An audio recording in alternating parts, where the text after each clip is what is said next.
Friend, তোমরা সবাই কেমন আছো? ফ্রেন্ড, আশা করছি সবাই ভালো আছো। ফ্রেন্ড, আজকে আমি তোমাদের সাথে শেয়ার করব একটা নিরামিষ সবজি, লাবড়ার তরকারি।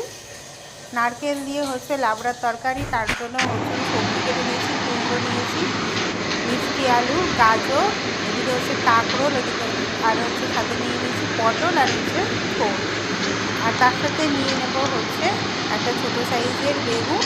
আর তার সাথে নিয়ে নিয়েছে হচ্ছে কাঁচা লঙ্কা। আর এদিকে ফোড়নের জন্য নিয়েছে হচ্ছে মেথি, গোটা ধনে, গোটা জিরে আর হচ্ছে গোটা মৌরি, আর সাথে হচ্ছে তেজপাতা আর হচ্ছে শুকনো লঙ্কা। এবার হচ্ছে কড়াইতে তেল গরম করে তেল নিয়েছি হচ্ছে আমি 3 টেবিল স্পুন। তার মধ্যে ফোড়নগুলোকে দেবো। ফোড়নগুলোকে দিয়ে ফোড়নগুলো যখন রেডি হয়ে যাবে তখন এগুলোকে থেকে তুলে দেবো। তুলে নিয়ে মশলাটা যখন তেলের গন্ধটা যখন মশলার মধ্যে চলে যাবে তখন হচ্ছে এর মধ্যে অ্যাড করে দেবো হচ্ছে কেটে রাখা সবজিগুলো। বেগুন বাদে সব সবজিগুলোকে দিয়ে দেবো।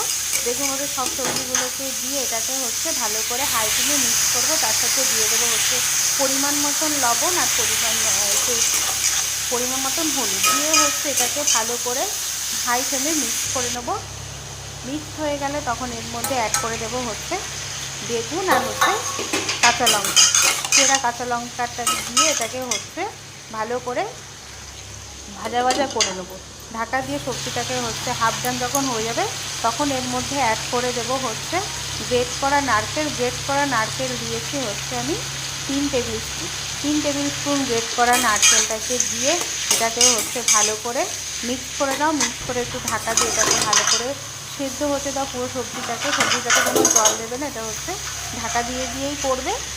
আর হচ্ছে যখন এটা হয়ে যাবে, যেহেতু নিরামিষ তরকারি তার জন্য এর মধ্যে দিয়ে দিলাম হচ্ছে 1 টেবিল স্পুন চিনি দিয়ে এটাকে ভালো করে মিক্স করে নাও। মিক্স করে ঢাকা দিয়ে রেখে দাও কিছুক্ষণ, তাহলেই রেডি হয়ে যাবে আমাদের নিরামিষ লাবড়ার তরকারি। সবাইকে বলবো আমার রেসিপিগুলো যদি ভালো লাগে সবাই আমার চ্যানেলটাকে একটু লাইক অ্যান্ড সাবস্ক্রাইব করে দিও, আর ফ্রেন্ড অ্যান্ড ফ্যামিলির সাথে একটু শেয়ার করে দিও। থ্যাংক ইউ সবাইকে সাথে থাকার জন্য।